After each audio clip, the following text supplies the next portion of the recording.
tardes. Para esta ponencia presentaré al doctor Amaral Palevi Gómez Arévalo, quien cuenta con un postdoctorado del Instituto de Medicina Social de la Universidad del Estado de Río de Janeiro.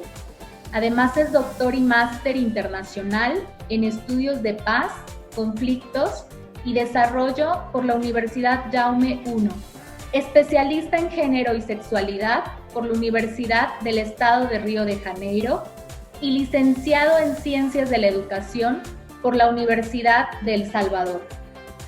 Sus líneas de investigación son Cultura para la Paz, Violencias y Estudios LGBTI en el Istmo Centroamericano.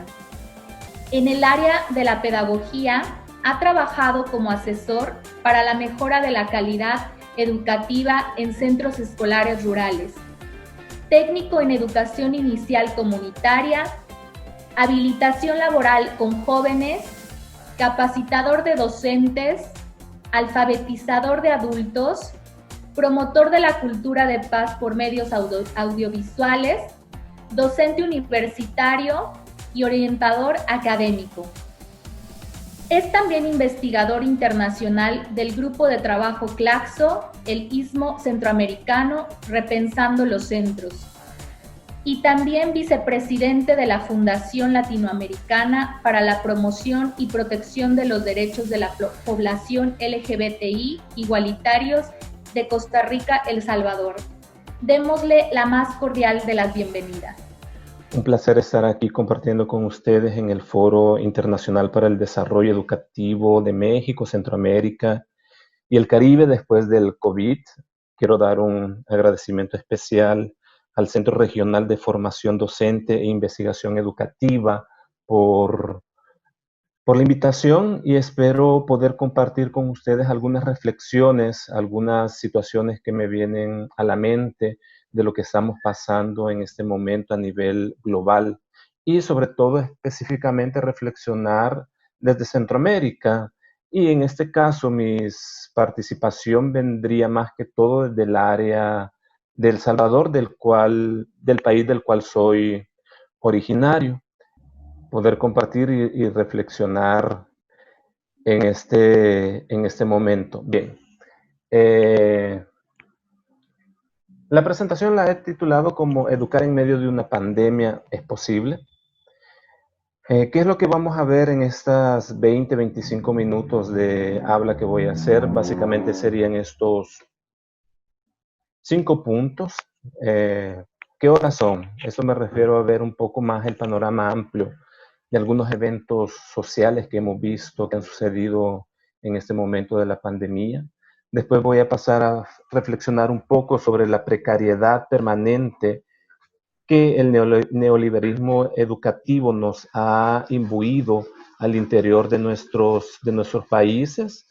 De ahí algunas pequeñas reflexiones sobre la digitalización de la educación a la cual nos hemos visto forzados de manera inmediata para dar y solventar las problemáticas educativas que estamos teniendo en este momento. Y por último, unas reflexiones sobre los docentes y el educar desde la pandemia de este momento. Las reflexiones finales para concluir. Bien, ¿qué horas son? ¿Qué tenemos ahora en Centroamérica? ¿Qué ha pasado en estos momentos? Bien, en estos días tuvimos un asesinato de un líder indígena por parte de fanáticos al interior de las comunidades mayas del Petén. Tenemos la centralidad de un virus, que es básicamente lo que nos convoca para discutir en este momento. En Costa Rica vimos la primera boda de una pareja del mismo sexo. Y ya en El Salvador tenemos 2 eventos que marcan la situación de esta pandemia de este momento. Primero, al inicio de la pandemia en febrero, nuestro presidente ora en la asamblea y hace una apología del discurso religioso al interior de su mandato presidencial. Por medio de eso comienza a haber una serie de escaladas de restricción de derechos inconstitucionales, lo cual da como algunos de esos resultados un asesinato con una especie de tortura de un, de un detenido por supuestamente haber violado la cuarentena, quien es entregado a la familia en un ataúd sellado y dado como reporte de muerte un caso de COVID, pero al momento de abrir el ataúd, este joven presenta signos claros de tortura, inclusive sus manos estaban atadas con esposas. Y en ese contexto que nos vemos imbuidos en este momento, entramos a una reflexión sobre lo que el neoliberalismo educativo nos ha dado como resultado y básicamente se ha evidenciado directamente en este momento. Bien, iniciamos así desde la década de los 90 para algunos lugares, de la década de los 80 para otros, comienza a haber un proceso de baja inversión educativa. Claro, aclarando que nunca hemos tenido una inversión educativa con los ideales que hubiéramos querido, a excepción de Costa Rica en el área centroamericana. Pero bien, teníamos algún tipo de inversión, la cual a partir de la década de los 90 comenzó a haber una reducción mayor. Posteriormente, entramos a un proceso de inasistencia y deserción escolar por dos situaciones principales, pero que al final y al cabo se interrelacionan. La primera de ellas sería la situación económica y la violencia social, que no están disasociadas de ninguna forma. Y la precariedad, donde el contexto principalmente rural llama la atención y los indicadores educativos como tal lo reflejan, el poco nivel de desarrollo que se han tenido durante toda esta época. Esa poca inversión en educación da como resultado lo que tenemos en este momento, que fue una digitalización forzada de nuestra educación. En primer lugar, muchos de los docentes no estaban preparados para asumir el reto educativo desde los ambientes digitales. Básicamente, en un abrir y cerrar de ojos se ha tenido, por ejemplo, en El Salvador, que incluir a 5,000 docentes en un proceso de capacitación abrupto y rápido para dar respuesta a esta situación de cuarentena total en la cual hemos tenido. Unido a eso, al desfase de uso de tecnología por parte de los docentes, está el acceso mismo a Internet, que no es para todos que tenemos ese acceso de Internet. No tenemos la banda ancha, no tenemos los equipos, los materiales, ni tan siquiera en algunos casos como los propios estudiantes no tienen computadores para hacer sus actividades y tener una buena señal de Internet. Por ejemplo, ahí tenemos dos imágenes que reflejan eso. Un estudiante que coloca una vara de bambú y hace una antena para lograr captar señal de Internet, y otro que se tiene que subir a un árbol para lograr captar esa señal. Y viniendo a un poco más esa situación de la precariedad económica en la cual nos encontramos, surge el dilema principalmente para las áreas rurales y marginales: o comprar comida o comprar datos para lograr solventar ese acceso de la información y dar la continuidad educativa al interior de esta pandemia. Allí vemos que las brechas socioeconómicas se van a agrandar. ¿Por qué? Porque el acceso diferenciado a los bienes y servicios de Internet solo están garantizados a un grupo muy reducido de las personas.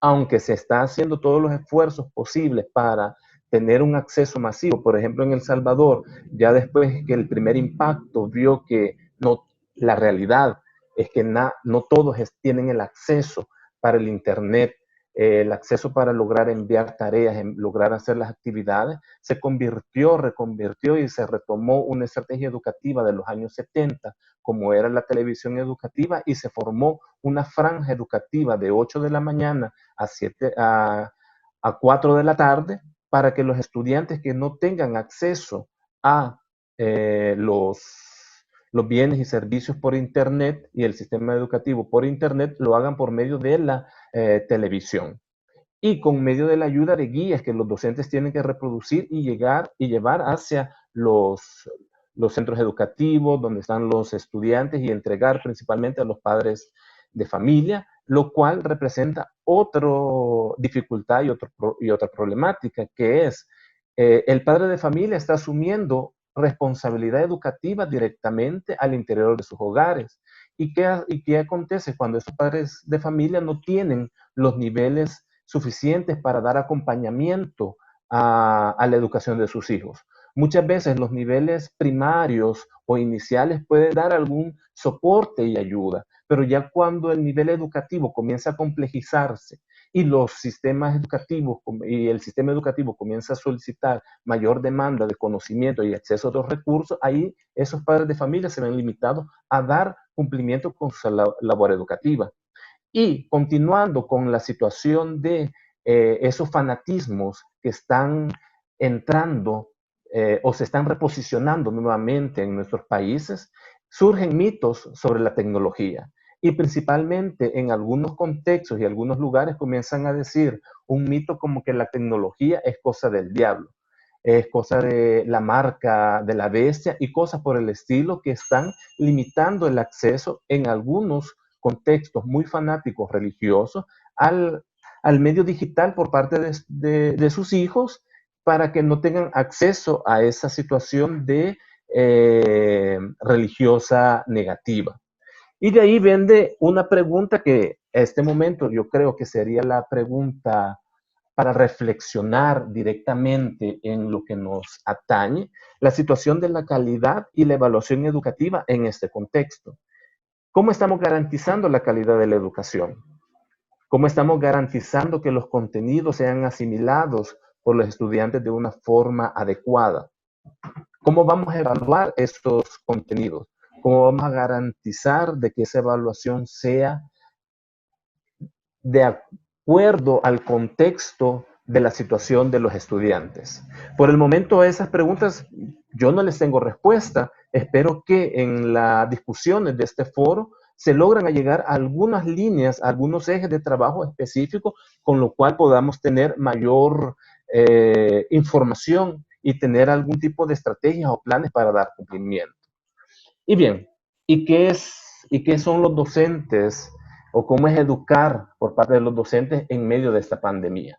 Primeramente, yo creo que todos nos encontramos ante una incertidumbre social. Todos tenemos y estamos bajo el influjo de esos procesos de miedo y temor que los medios de comunicación y muchas veces los medios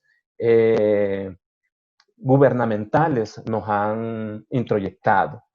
Pero al mismo tiempo, en nuestra labor también existe una incertidumbre de nuestros trabajos, porque no todos los docentes forman parte del sistema público de trabajo educativo, en el cual de una u otra forma, hasta el momento, porque no podemos garantizar eso al 100%, pero se tiene una situación más de solvencia económica en el sistema público, de que el salario mes a mes va a llegar, pero una situación en el ámbito privado, por ejemplo, en la situación de las universidades privadas aquí en El Salvador, un 30% de los estudiantes no están pagando sus cuotas.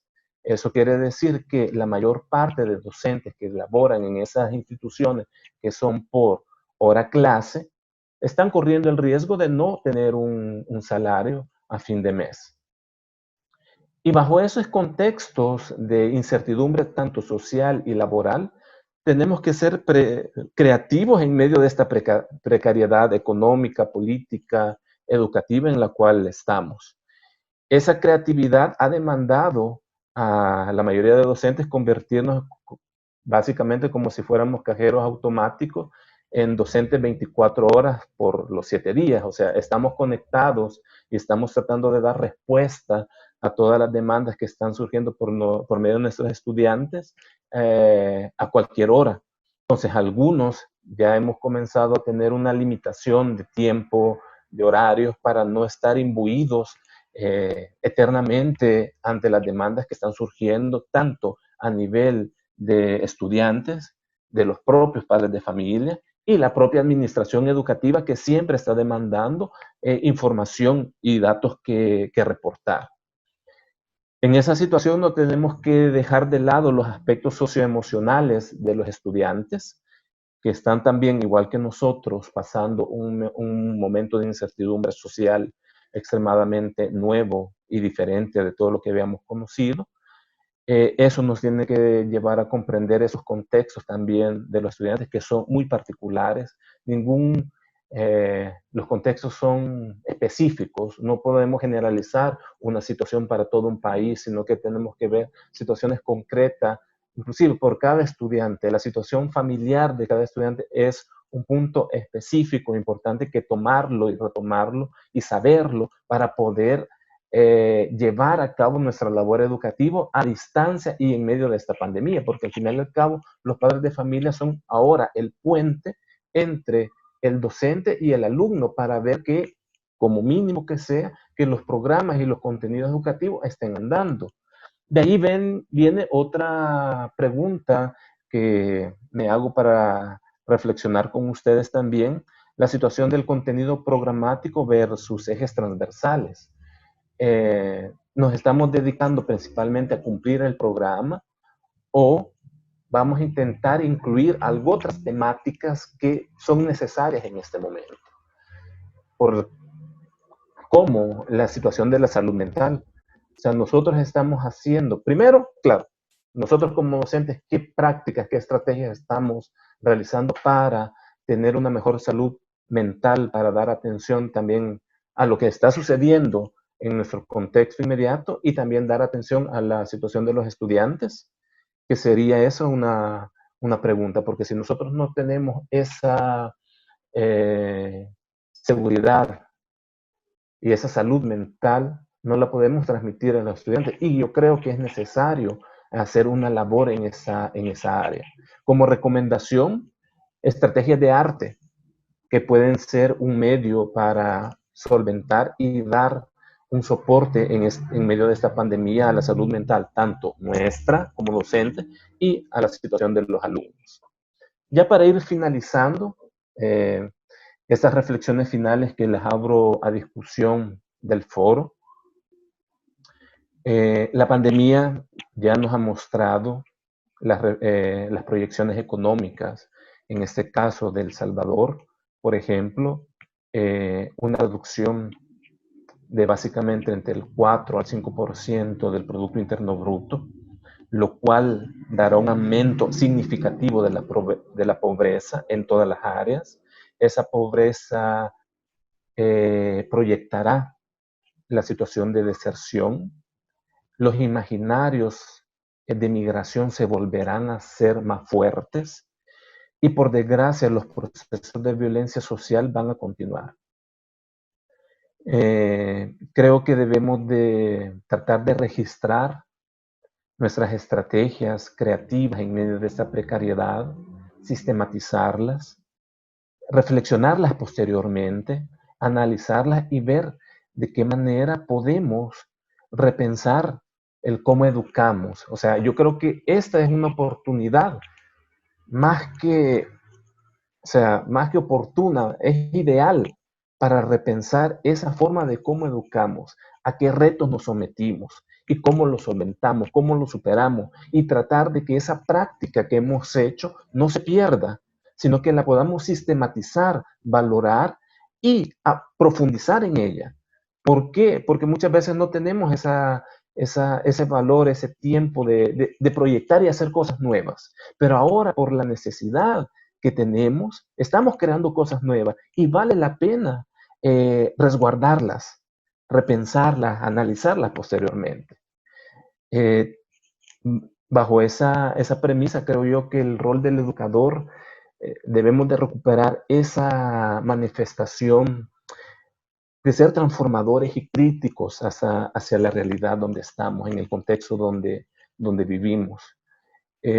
No perder de vista que nuestra labor debe de ser una labor educativa para la esperanza de que estas situaciones, este contexto difícil en algún determinado momento va a finalizar, que tenemos que proyectarnos para ese momento, que tenemos que visualizar esa fuerza que viene posteriormente, ese nuevo orden que ya se estaba hablando, pero tratar de que ese nuevo orden sea diferente a lo ya establecido.